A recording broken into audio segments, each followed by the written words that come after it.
All right, great.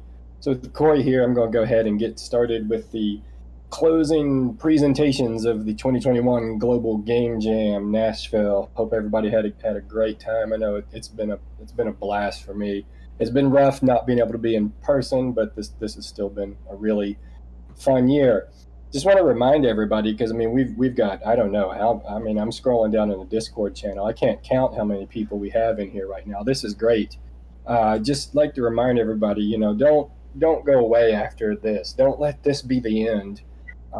Nashville Game Developers, we have even online. We have meetups all throughout the year, almost every week with our work and play meetups. We'll have at least two more game jams throughout the year, probably, and a presentation every month. So definitely stay tuned in. If you've been sharing screenshots of your game on social media and things like that, uh, tag us at NashGameDev on Twitter and Instagram, hashtag NashGameDev, throw in that hashtag GGJ21 too to get some more visibility for the Global Game Jam.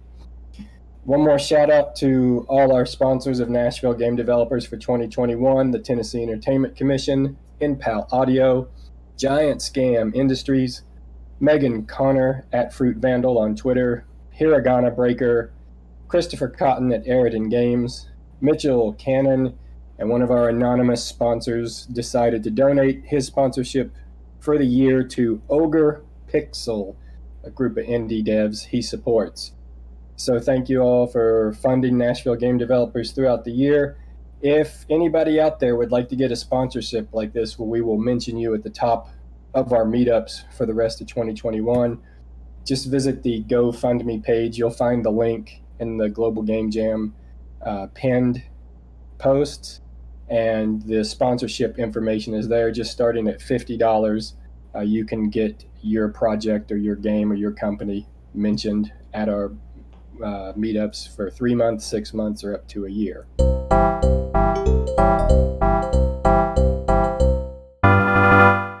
Okay, here's our game, Pandemic Me. Thank you guys for that help. I'm going to start. March 2020, what would you like to do? How about it, guys? What would you like to do? Go to a concert? Go to a restaurant? Go to the movie theater down here. Movie time. The latest blockbusters playing at the theater. Coronavirus is about to ruin it. Dodge the coronaviruses. Oh no.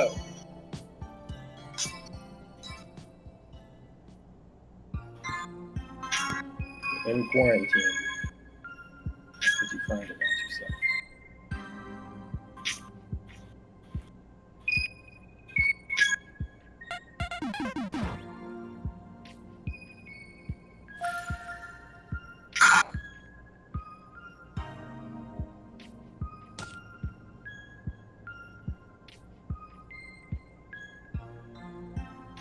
Yeah, he had to think about that one. Avoided it, now you try. Okay. So now I've got like a Minesweeper type puzzle mechanic. Where my COVID bomb pattern is over here on the right. And I gotta try to avoid it. Oh, like that. So there's a COVID bomb. Gotta avoid that. Oh! That means that's okay. Oh!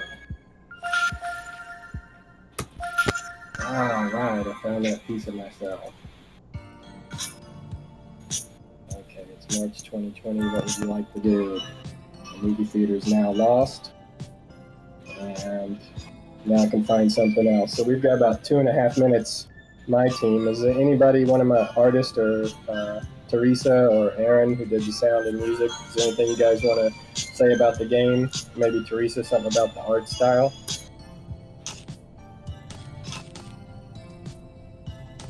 Or Aaron about the music? Yeah, I can talk about the music a little. I wanted to do something like kind of lo-fi, reminiscent of 2D RPG. Fun making music. And as you go through the puzzles, the overworld theme gets more and more minimal. So I had fun doing that.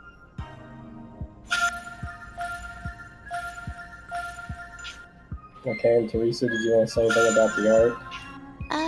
For the art, I just did like the art style I felt most comfortable in, which was like a cutesy kind of art style, because I could do that one the most efficient. That's really the thought process I had behind that.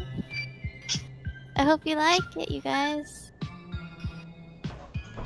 Yeah, Teresa really killed it on the art. Originally, the idea was to have all color maps, and we had, you know, these pencil sketches she did of the maps just as placeholders.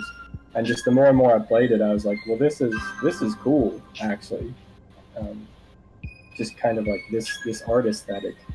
So that helped us a lot with our workload to change the art aesthetic to something that was more, you know, doable over the course of it. And I would switch back into RPG Maker and talk about programming, but I know we would have problems on the Discord, and I've only got about 30 seconds left.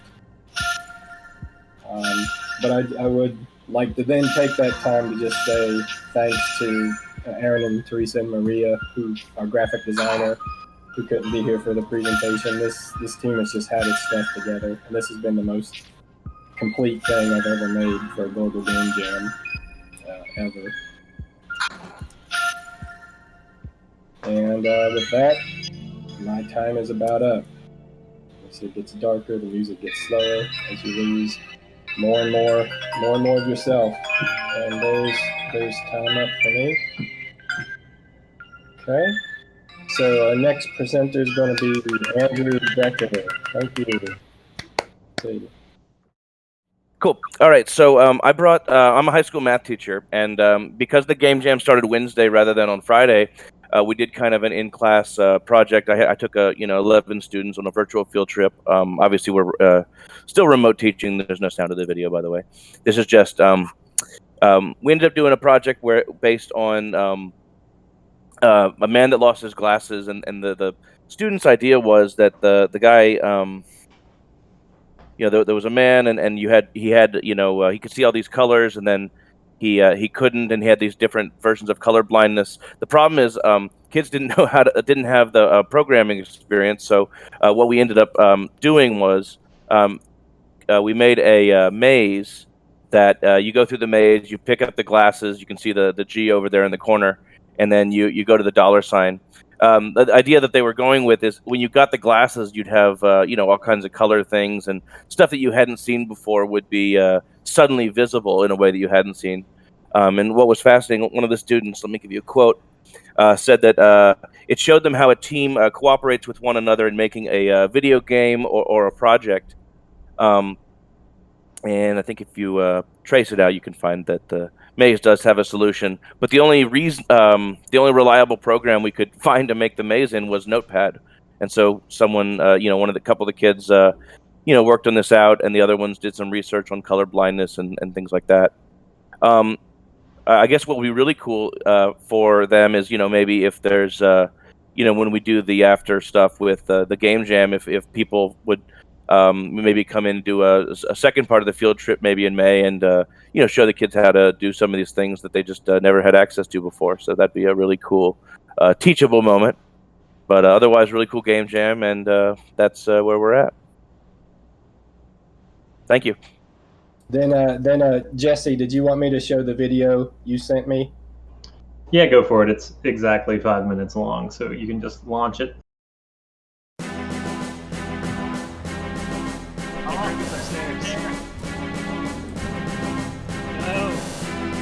What? He went down and went down in the basement. Oh no. Still in the vent, maybe? I didn't see him come out. How about you? I didn't see him come out. I don't trust this dude and I don't hear anything. Ah!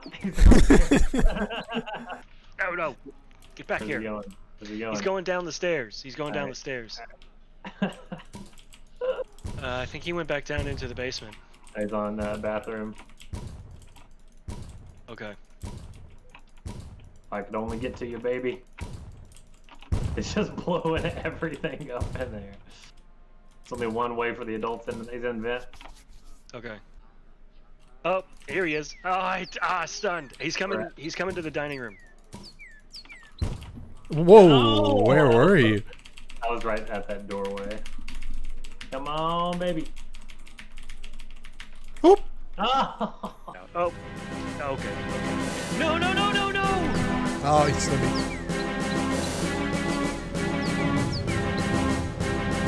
Oh, no. Oh. Oh. Is it? Yeah! Adult rule. Yes! Adults. I don't know where he is. He might be down in the Oh, kitchen. I'm stunned.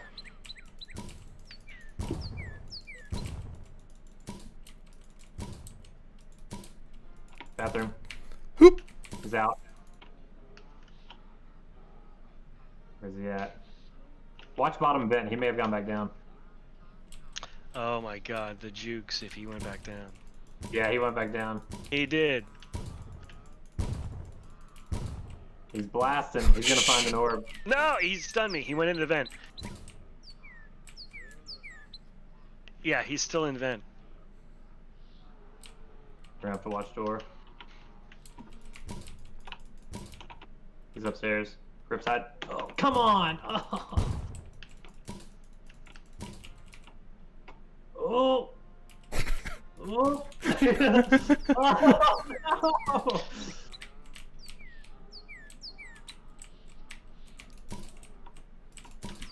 He's gotta have 3. You going for door? Yes. What? That was the Come best luck. on. Oh my god. How did you get to me so fast? Crib's upstairs. Yeah, Crib's upstairs. I gotta get out of here. Oh. What? Baby went in storage room. Baby's got 2 items. You got baby. Baby free.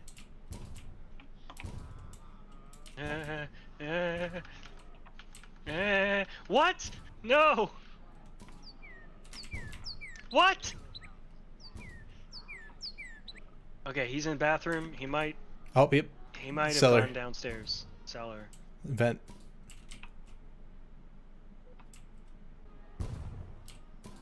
Oh my god. Got baby. Oh, no. Gotcha. Come on! Oh, baby's free. Baby went vent. He went in vent.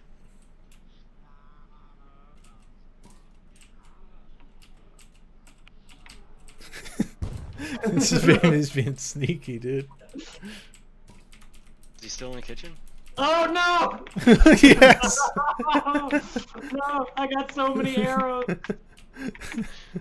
Let's go, adults. No. No! What? Get out of here! No! No! Oh no. No! I'm going downstairs. Oh, you go. You go. Oh, how did I miss you? Oh no! Come on. He's got to have 1,000,000 arrows. Let's go. Arrows. No, no, no, no, no. Yeah. Ah! How many orbs did you have? I had 6 rows, I think.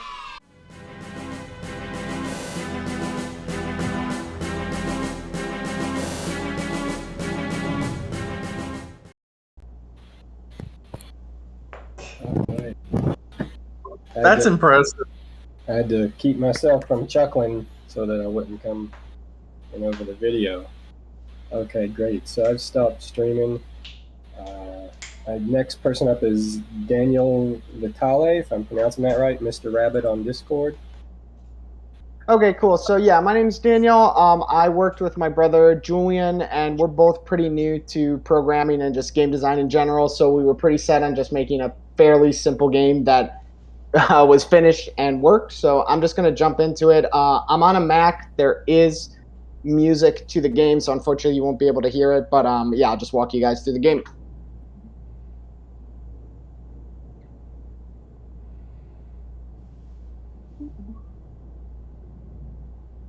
So you're pretty much just this little light orb, and you got to make your way through the maze and not end up off screen.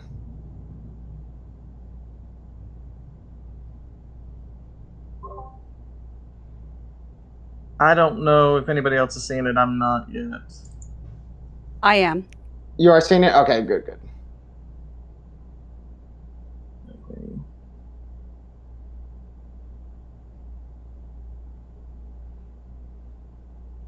Okay, now I can.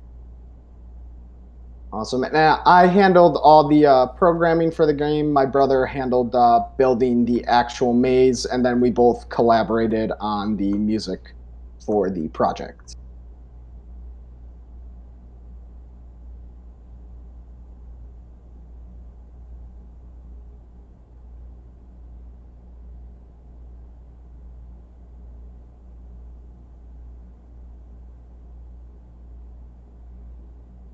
And the little light orb is supposed to be kind of like a lost spirit that got detached from its larger body, and it's just trying to find its way back through this dark tunnel and get reconnected with its body.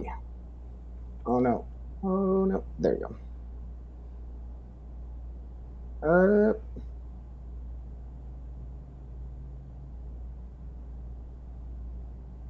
Up. Okay. Well, there you go. I wasn't able to make it to the end, but yep, that is our game, and yeah, that's pretty much it. Okay, great job. Looking good. Cool. Thank you.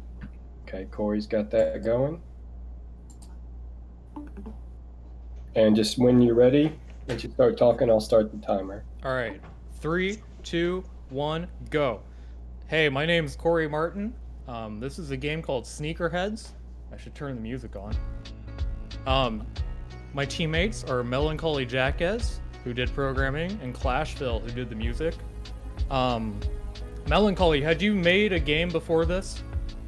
No, first time making a game. Okay, you did a very good job for your first time. This was a fun game to work on. I pressed refresh. Okay, hold on.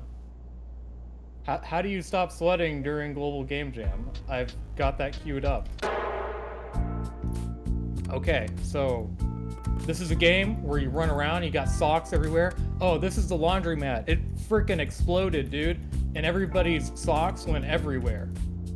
So now you're collecting these socks. What do you do with these socks? You shoot guys, they die.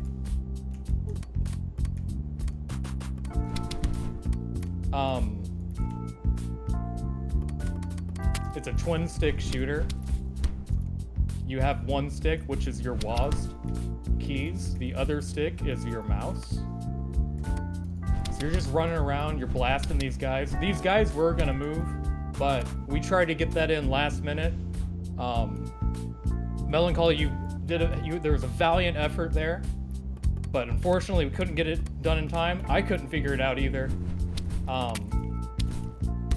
But yeah, this level was made today in like 3 hours. I didn't know what was going on. Melancholy, did you know what was going on? What was your favorite part about working on this? I just loved integrating everything. It's great to learn about game development in general, and appreciate Corey stuck through working with Phaser, which is something I'm familiar with JavaScript, but that's something new to him, and I think we all learned a lot from it. So yeah, this is my first time using TypeScript. My first time using Phaser. So there was quite a big this guy's not dying. There was a pretty big learning curve, and I kind of underestimated that. And so I thought, so I don't feel like this game would have been an overscope if we were using an engine and a language we were both familiar with. And so I was like, yeah, we totally got this. But my contributions were a little less than I was expecting, which is fine. I'm not used to learning new things, like new languages and engines while I'm making games. But it was good. It was a good experience. It was a cool little game. I don't know what to say. Someone unmute yourself. A random person, unmute yourself right now and ask me a question. Don't be shy. What was that? I can't remember. Socks? There are socks everywhere because the laundromat exploded. There are underwear everywhere. Oh, this is crazy. Why did I make this? Oh my god, I didn't test this. What are the enemies shooting? They're shooting socks? They're like fire socks. This is impossible, dude. I'm out of here. So the objective is to beat all the enemies, but I can't beat those guys. Why are you only picking up socks, though? Well, because you don't want to touch other people's unmentionables. That would be very rude. Good point. I mean, they could be clean unmentionables, right? Well, you know, maybe they were at the laundromat. Maybe some of them didn't finish washing. You know, you don't know. You see underwear on the ground, they're not yours, you don't touch them. Socks, those are fine. Nothing wrong with feet. So is this where all the socks go when you lose them in the dryer? Yeah. If only if the dryer explodes, yes. They just go all over the place. Here's the toilets. So is this one big level, or is it respawning the socks? One big level. And so the socks are one-time pickup only. Okay, we got less than 30 seconds. Is there anything you want to conclude? I died. Oh. Anyway, that was like our the losing sound effect. That was our game. We did use Russell sounds. Thank you to my whole team. This was a fun experience. I don't think Clashville could be here, unfortunately. Oh, he is here. Clashville, say something about the music. I'm here. Hey, man. Hey, I got say something. I sampled a bunch of stuff because I got a sampler and I wanted to use it, and that's what I did. Yeah, it turned out awesome, man. Good job. Okay. Anyway, thank you for watching our presentation. Thank you.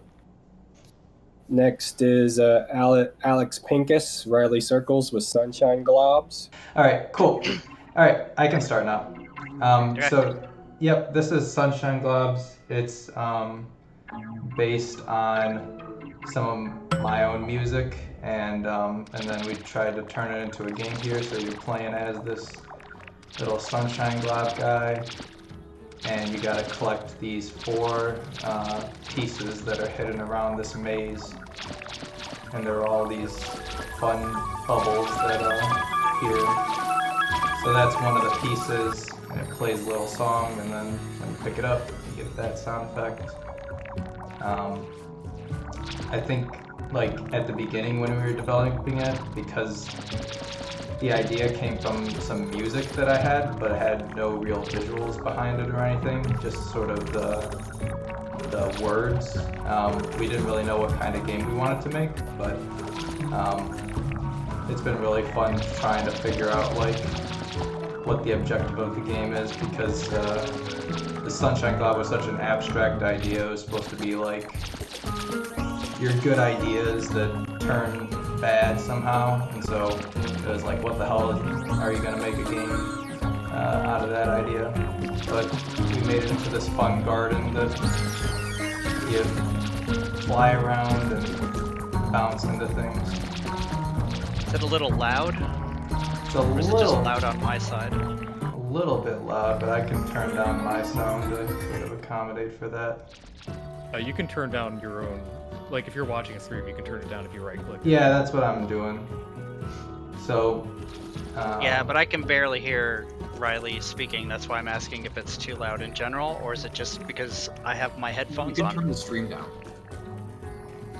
Oh, you can turn. I didn't know that, Craig. I guess Not you can. the stream. Turn I'm sorry. The stream people down. that are watching can turn the stream down.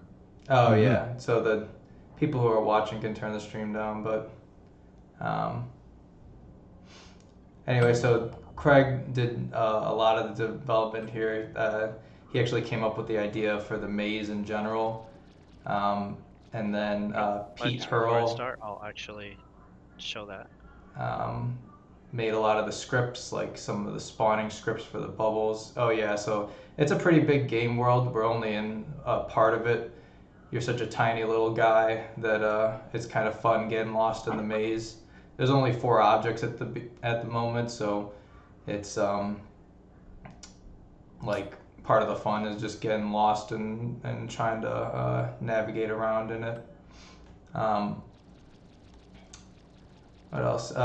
Actual Jedi or Maria. She made a lot of the art for it. A lot of us didn't really know how to draw anything, and so we ended up taking some pictures from online and sort of filtering them and making them into the cool, pixel art style right there. I think Pete actually did a lot of that part, so yeah, it really came together in a cool way, I think. Yeah. Hey guys, Pete here. Craig did almost all the heavy lifting in terms of developing the game. He did a great job. I just made a couple of the assets and it scripted a little bit. I was really impressed with how I haven't used Unity in years, and it was really easy to pick up. It was a lot of fun trying to just take Riley's concept album and try coming up with all these crazy ideas for it. And it's definitely one of the more out there games that I've played, and it's really colorful and it really came together. And we weren't sure at first, but it really came together, and I really like the aesthetic. Yeah, I think that it was fun because I already had so much of the music made. I sort of modified it to be to work better in a game, and each object has a little loop so that you know when you're close by it. And since everything is sort of in the same key and has a similar beat and starts at the beginning, it sort of works its way into the soundtrack in a neat way. It was a lot of fun trying to figure out how to edit sounds that are meant for music into special effects sounds for the bubbles, and you hear the glob going around and flying. All of that is actually just in the music itself, so taking that out and just turning it into effects for movement and stuff was an interesting challenge.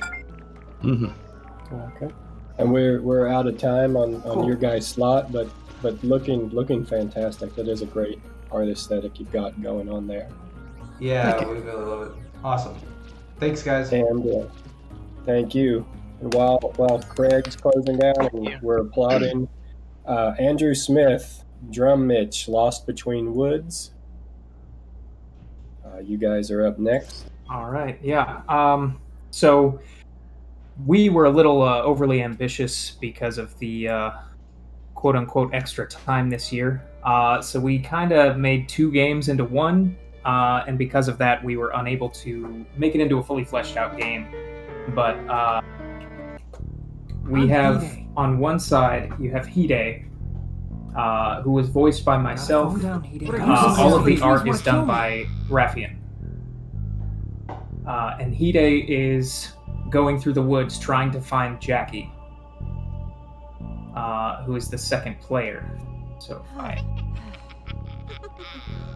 and right now I'm using... How about this? That was a piece of cake. Right now on Hide I'm using a controller, and Jackie I can use the the arrow keys. But this game also supports cross-platform multiplayer. Let's see, we had so much work that we ended up doing, but we had too much that we had going on here, because we had a puzzle game on the one side with Jackie, and then a combat game with Hide, and they're supposed to meet up at the end. Here, let me... This place is like a maze. So you can move these crystals, and Jackie is supposed to destroy them, and when she does that, it makes the witch weaker and Hide stronger in the combat. And Raffian and Gowan, if you guys want to jump in and say some things about it too. This game was created on the Gao engine, which Steven wrote himself. So it's a new game engine that he wrote himself. We're not using Unity or anything like that. So it's still kind of a fresh project. Gotta calm down. So Steven, what is this? Calm down. Oops. Steven, Raffian, if you guys want to jump in and say something. All the trees want to kill me. Calm down. More of the same. Time to make some firewood.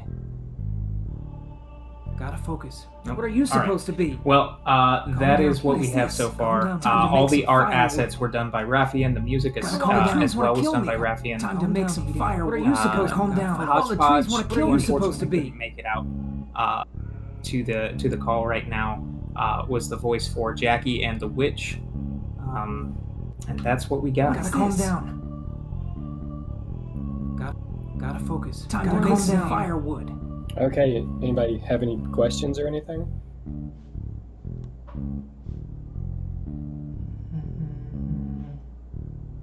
Okay, if not, we can conclude it there. Still got a little less than 2 minutes. Can you hear me on here now? Sorry, I was having mic troubles. Yes. We can hear you. All right. Sorry. So yeah, I did the art on this. It was just a little bit different than usually when I do animation for stuff. Like you saw the fight screen for a second there. Usually I try to pace it out way too much to try to figure out exactly how many frames you need and all that. But I just kind of just started drawing because I knew we had this extra time, so I was trying to be loose with it. That was a piece of cake. I had a lot of fun doing a lot of the art. There's more art that wasn't used that I'll post or something. Or something Time to make some firewood. like if anyone wants to use it for other projects or anything, just sprite stickers. This place is like a maze. Ugh. Smells a bit musty in here. Okay. Any other questions, comments? Was the engine made for this game specifically, or was it made before this? Musty in here. It was made before this, actually. It's cool. Yeah. And S. Gowan, if you guys want to talk to him about the game engine, he's the one who created it. I think he's on the call right now, but he might not be available to talk. So, but that's our game, and that's our little demo. Think of it more as a demo of the engine than the game, probably. Yeah, as a demo, looking good. All right, yay. All right, so that stream is closed, and Andrew Bishop, Super Mario Lord 64, is the next stream. Brinegamers Deathmatch, if I'm reading that right. So, my game is Brinegamers Deathmatch, and how I incorporated the theme is in an indirect way. In this game, Brinegamers Deathmatch is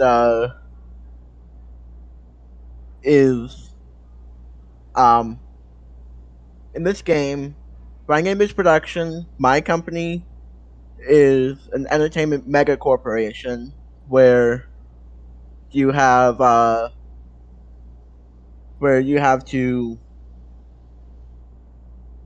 you lose free time the more you play Brinegamers Deathmatch, and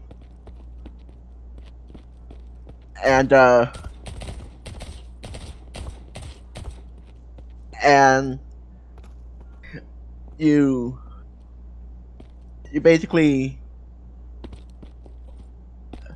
find your you find your playtime, free time back when you exit the game. So that's how I incorporated the theme. And yes, the glitch effect is intentional. It's supposed to make it harder.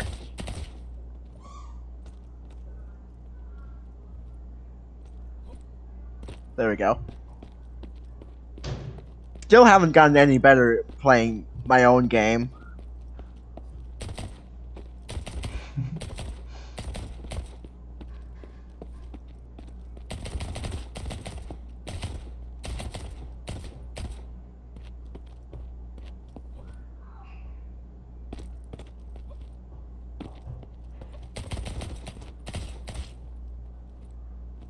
So,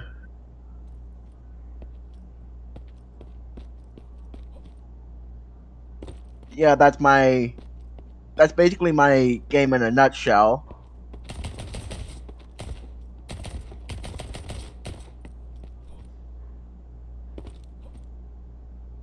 So, if you're wondering how to play my game, you have to use the core launcher from coregames.com, and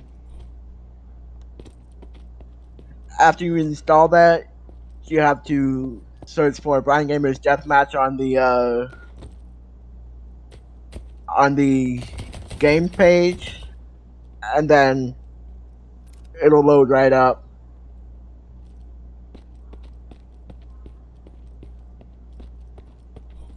And I would like to give special thanks to the people behind Core Games for helping me make this game possible.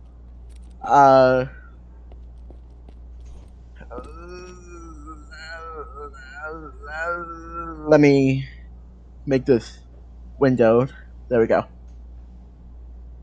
I would also like to thank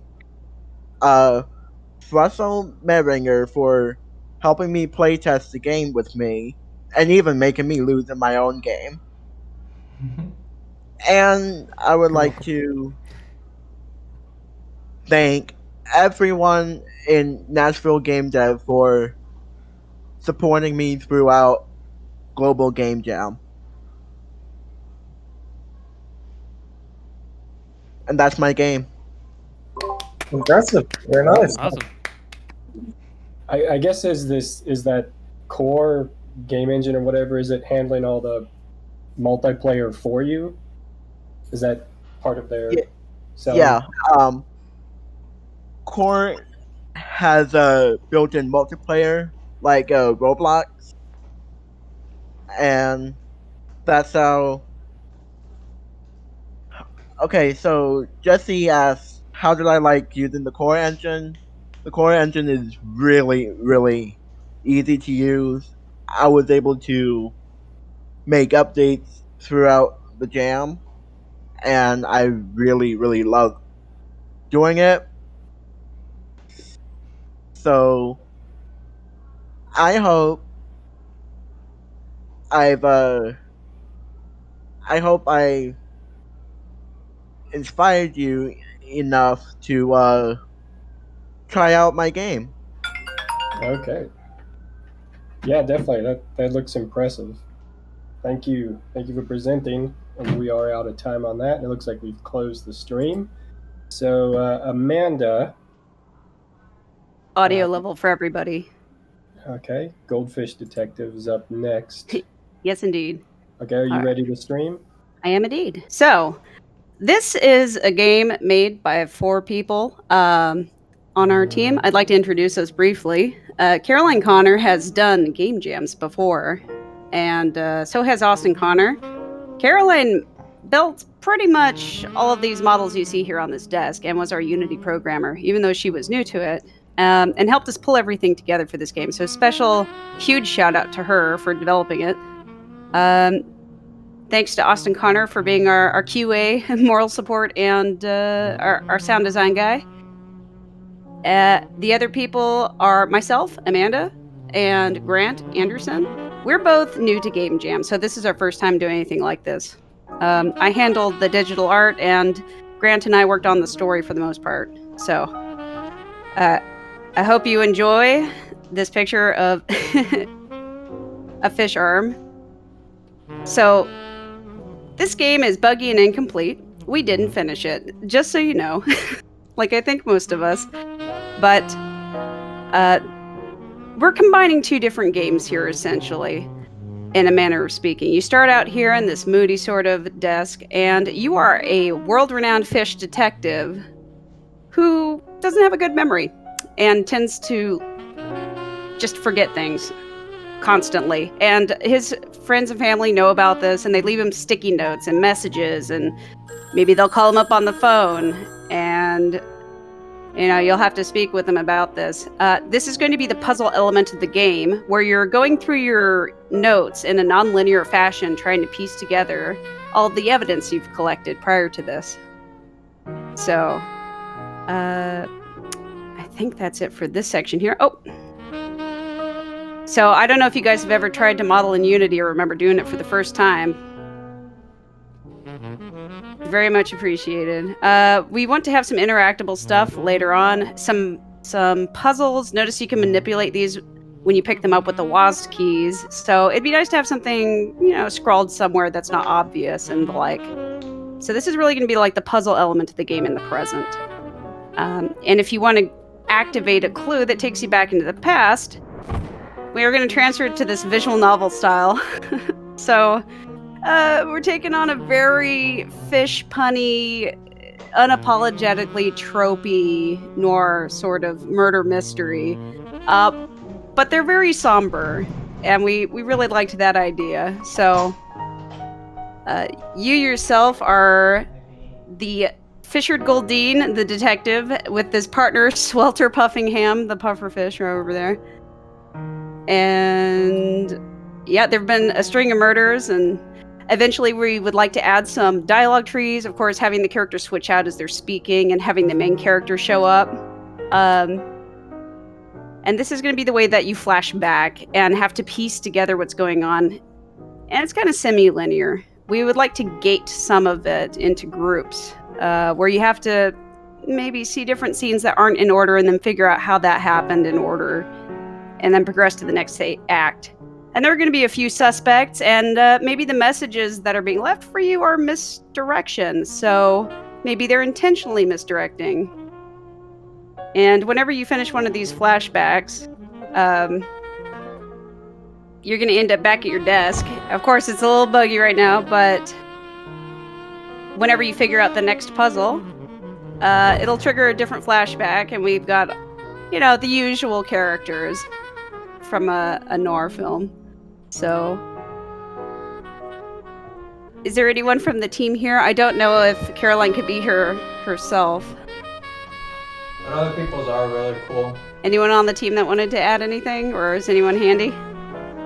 Just out of curiosity. Hey, yeah. So we put a lot of effort in trying to sort of make it as punny as possible. We tried to sort of find ways to add brevity to the sort of darker tones of the game. So that was fun to experiment with. Yeah, most certainly. So we had a lot of fun. We'd like to continue working on it, and we each want to try dipping our fingers into the different formats that this game involves. So thanks for taking a look at it. All right, thank you. Looking good and right on time for presentation time. Okay, so that stream's closing down. I think I said that Daniel, cat fried rice, beach better have my money. I'll go ahead and mention that I didn't have as much time to dedicate this time to the game jam as I normally do, so I didn't join any teams, and I kind of built this on my own as in what few hours I had. So Each Better Have My Money is based on something that my father loves to do.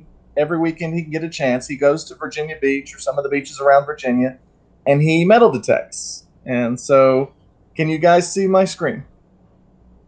Yes, you can. You can see maybe what looks like a beach scene, hopefully. I can't get it to work full screen or anything else, so I'm leaving it in the demo here. So the basis of this is you have a little metal detector pointer. I don't know if you can see it. You sweep the beach, and you try to find hidden treasures within. And every so often it'll beep when you find something, and the little light will blink, depending on what type of item. There's something there. You can switch the tool. You've got a shovel to dig out some more of the sand, because sometimes those items can be deep. You've got a little scoop and shaker to get the sand out and leave behind the treasure item, be it coins, be it whatever. And I don't remember where it's at. You have to sweep for it. You can't just kind of land on it. It'll stay beeped, so got to sweep. And when you find it, you got to dig it out. I didn't get it that time. It's more to the right. I didn't. Oh, I think I got it. It's gone. All right. Got it on my second try. Never happens. Anyway, once you dig it out, it's gone. It'll be collected once that works, but it doesn't work. And then you can also move around the beach a little bit and try to find new places to search. There should be some more around here. I put I only put 3 in. You can see my wonderful graphics where I have some different shading here. I know there's another one. Anyway, that's the basis of this. The hope is that actually later on, I'm going to turn this into more possibly VR based if I decide to go a little further with it. I know there's another coin on here somewhere. Anyway, that's the basics of it. The shovel doesn't work yet, but the idea behind it is you can dig out deeper items. That, for example, the coin may not be on the top, or the ring may not be on the top, or my personal favorite, the beer cans, beer tops, and soda. What are those things? Soda tabs that usually trigger the metal detector will also be down in there. Anyway, that's about all I've got so far. Any questions? What's that Yeah. wood on the right? Oh, go for it. Well, that's just a deck. I just put it there because I didn't want to go out of bounds. Okay, it's beautiful. The out of bounds is not built yet. There's also a sidewalk down here where you can't go any further. Again, it was just as built as quickly as I could because I didn't have a lot of time. Is this sound for the metal detector like a recorder, or am I crazy? Yeah, actually, it is one specific one. That's awesome. I mean, my dad owns a beach hunter. In fact, I stole his lights for the beach hunter, and that is one of the sounds it makes whenever it hits on an item. Any other questions? If not, I'll let the next person up. Okay, good job. JB Con family, Raffian presenting Junior Detective. You all are up. All right. So we're JBCon, JB Games, and family. We all live together, so we were able to all work together pretty easily. And Trinity, you did programming. Say hey. Hey, yeah, I did a little bit of programming. You did a lot of the programming. Yeah. If you've been a Game Jam regular, you know that we're art and music and design, and we've been slowly picking up different programming and coding stuff. And going forward from that, we're using a new engine new to us anyways, GDevelop, which is a visual coding engine. Mom, you worked on game design and props. Yes. I'm the proud mom of all these boys that get together and do this every year. So we had a lot of fun designing characters.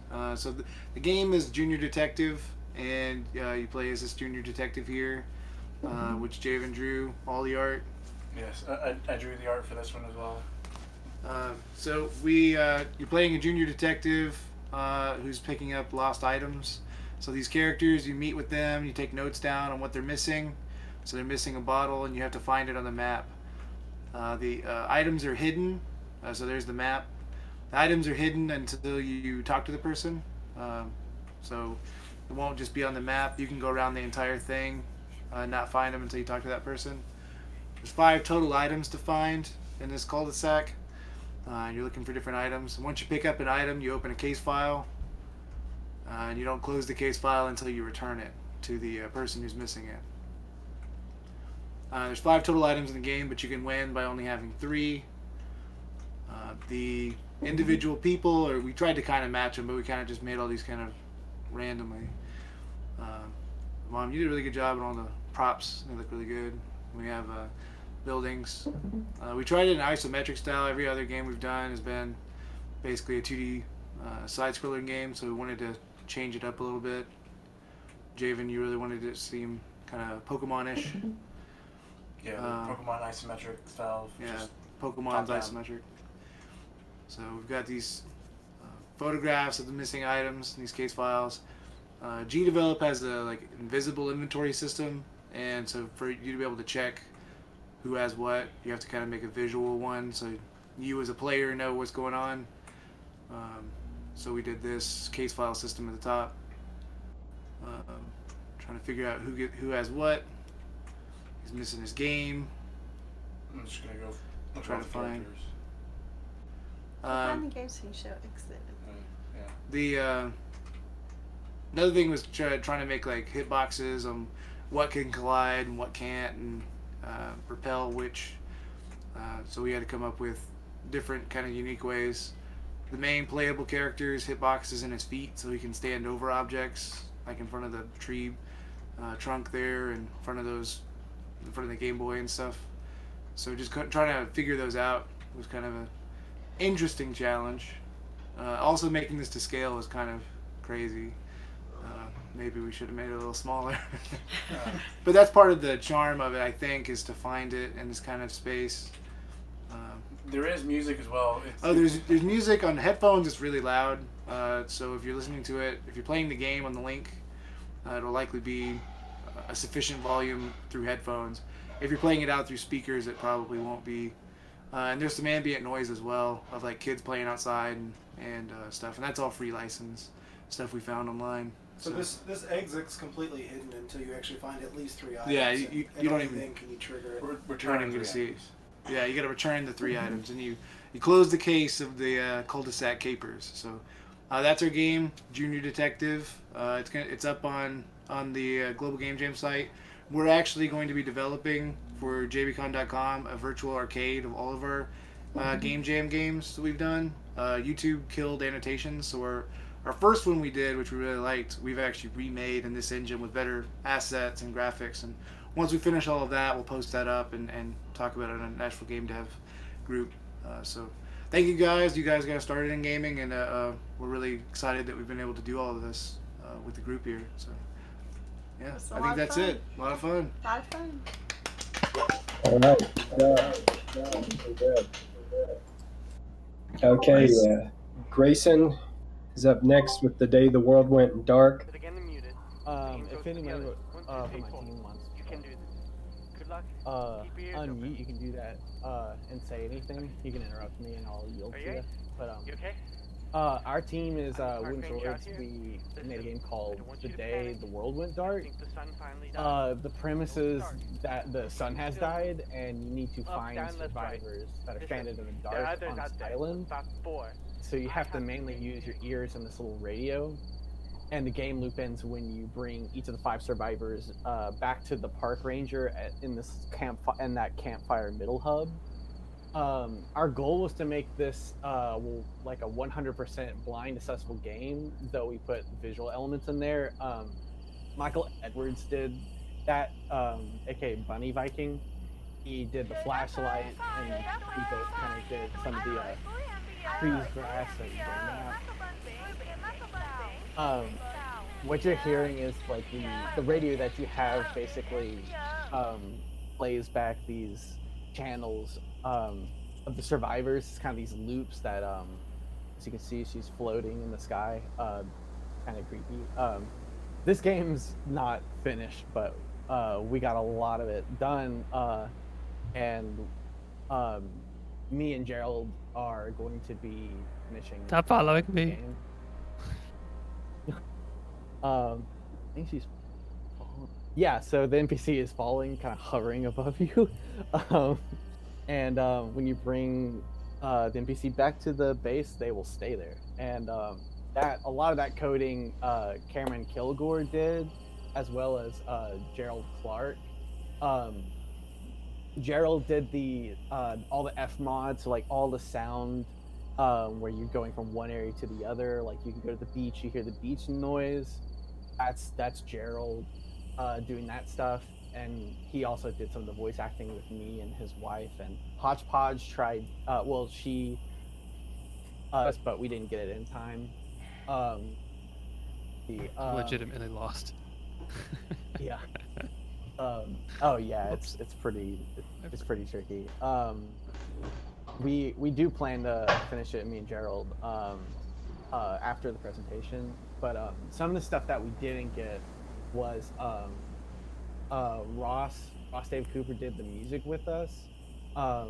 He had a song that was so good where the idea is that you bring the NPCs back to the hub, and then they sort of bring like a piece of the music as they come, and it kind of collectively builds this song as you bring everybody back home safe.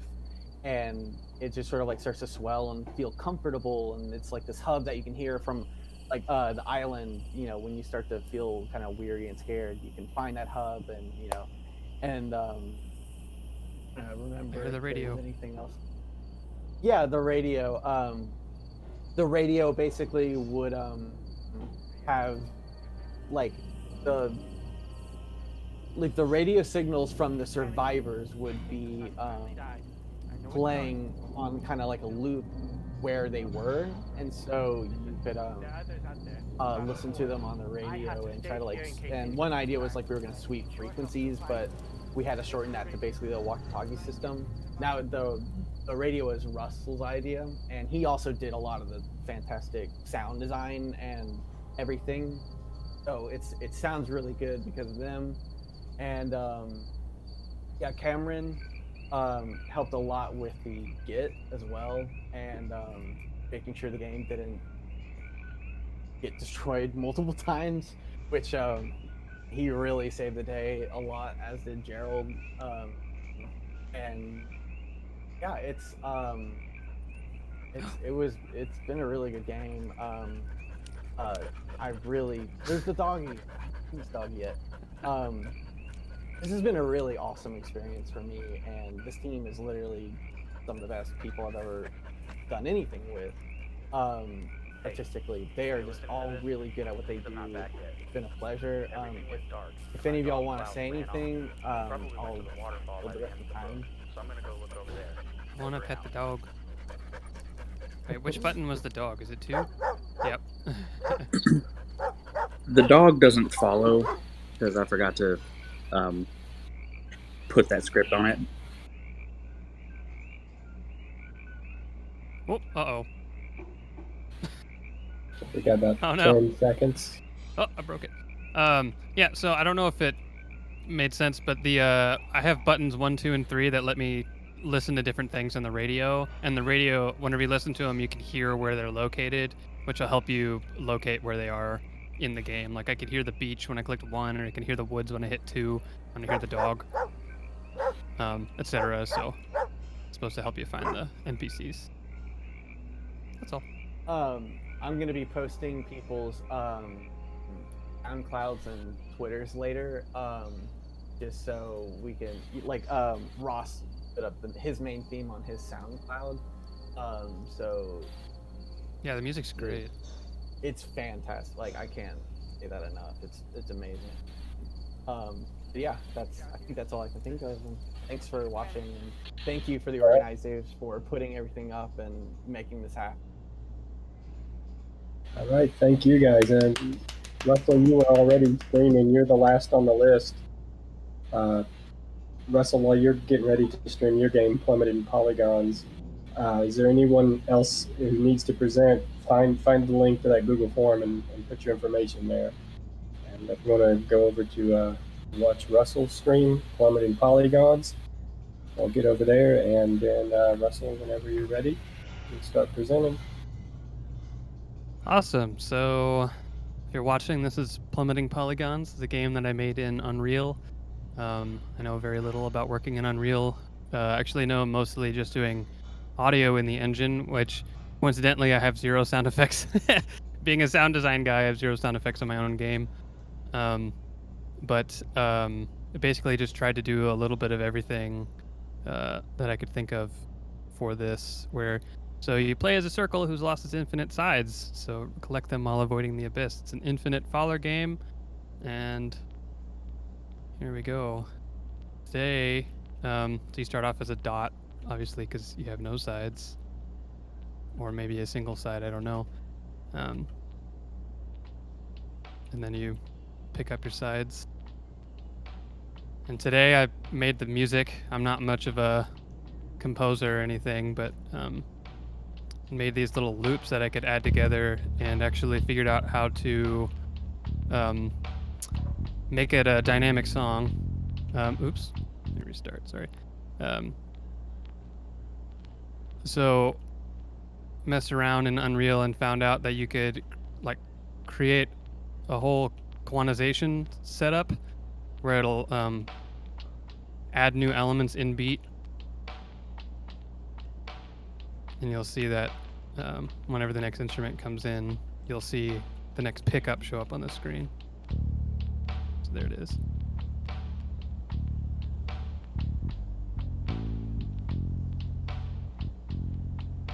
I had fun figuring out the, oh gosh dang it. Oh, I thought I was gonna die. Getting used to the Unreal art.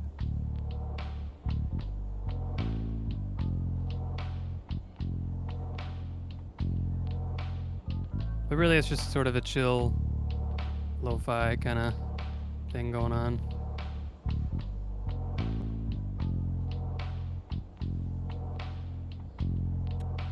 Is this procedurally generated? Yeah, so all of these are, it's randomly generated. And yeah, random scale, random location on the little ledges. And I made all my own little art, which was hard for me.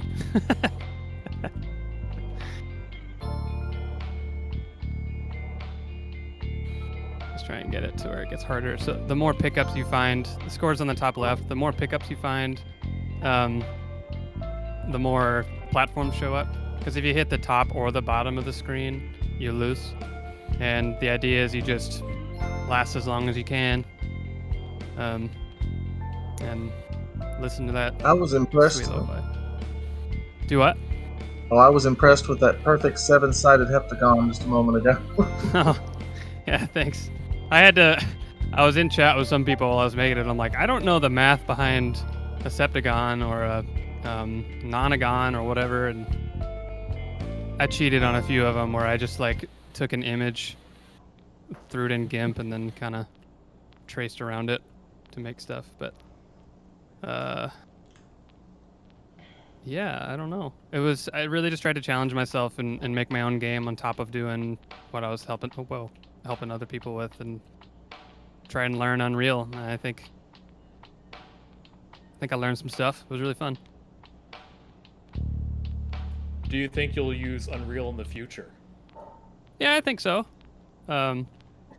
It's fun. I definitely it's nice because it's like as some people know, I have done a lot of work in Stencil, which it's not really programming. I mean, it is, but also isn't. Same thing with Unreal. I think it's like just one step past that. I still never actually had to write any code. I can show you my oh, sorry, I'm gonna have to redo my thing here. What I call it, spaghetti and node balls. That's not the right thing. Excuse me. Because I'm on the wrong level. Right, so this is what it looks like. All the different stuff. This is the quantization stuff I was talking about, where it's actually counting up bars and beats and determining whether or not it should, when it should choose which music loop to play. And yeah, I don't know. Anyone have any questions? We're about out of time with that. Perfect. But excellent. I just saw on the channels that we're supposed to be clapping. Unmute and clap, everybody.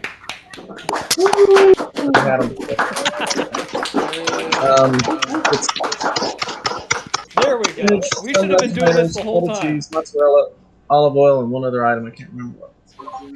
Yeah, you're welcome to some. I'm gonna go get some here in a minute. Okay.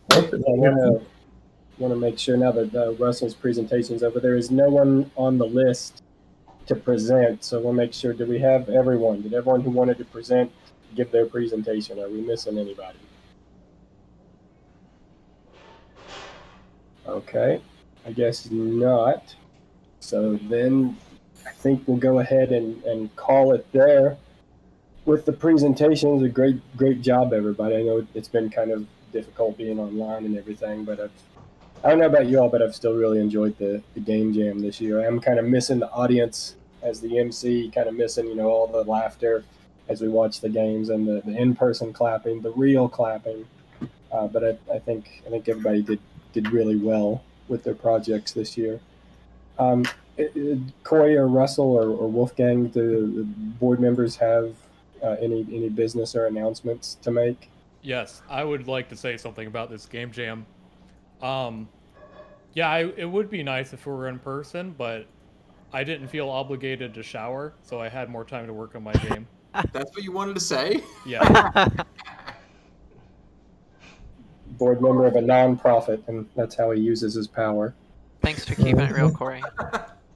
I'm not going to say nothing. I didn't shower until 4 o'clock today, so I'm tell my about boss. to take a shower.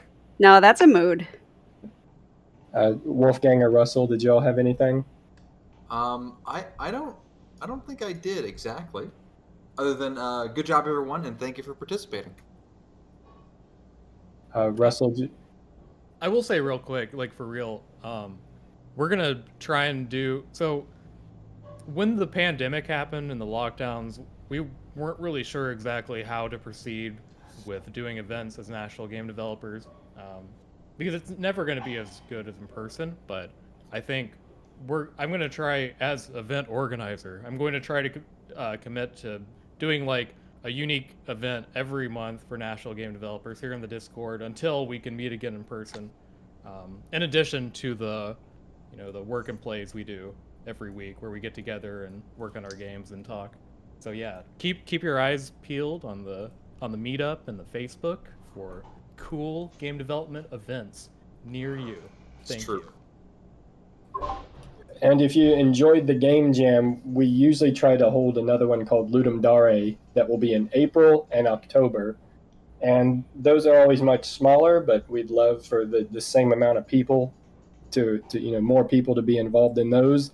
And a lot of people have told me as organizer, like, oh, I didn't find out to the last minute and I couldn't request off work and things like that. So just keep in mind, usually the last weekend of January every year is going to be the Global Game Jam. So just keep that marked on your calendars. If the last weekend in January doesn't help, you can remember it's always near my birthday, January 26th. That's a lot easier to remember. While we were giving presentations, a donation came into the GoFundMe, a sponsorship from Ante. I don't know how to pronounce the last name. Gurgic. Ante Gurgic is Ante in the call. I'd like to mention something for their sponsorship. If not, I'll get in contact with them via email later. Going once, going twice. Okay. Well, that's everything I have. If that's everything the board has, and it's 6:30, I think that we could be a good time to close down the presentations there. But thank you, everybody.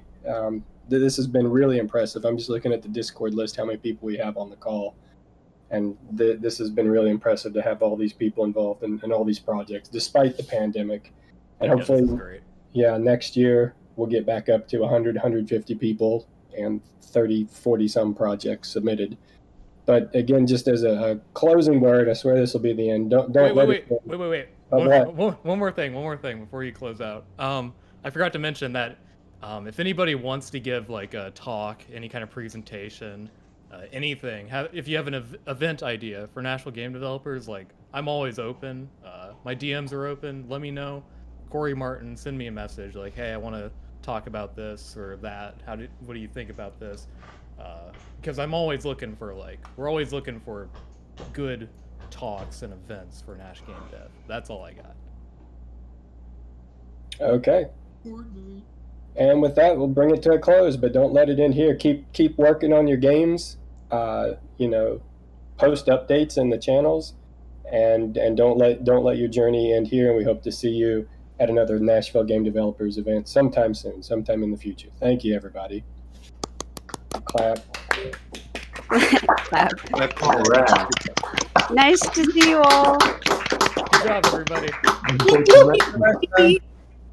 Bye. Thank you very, very much.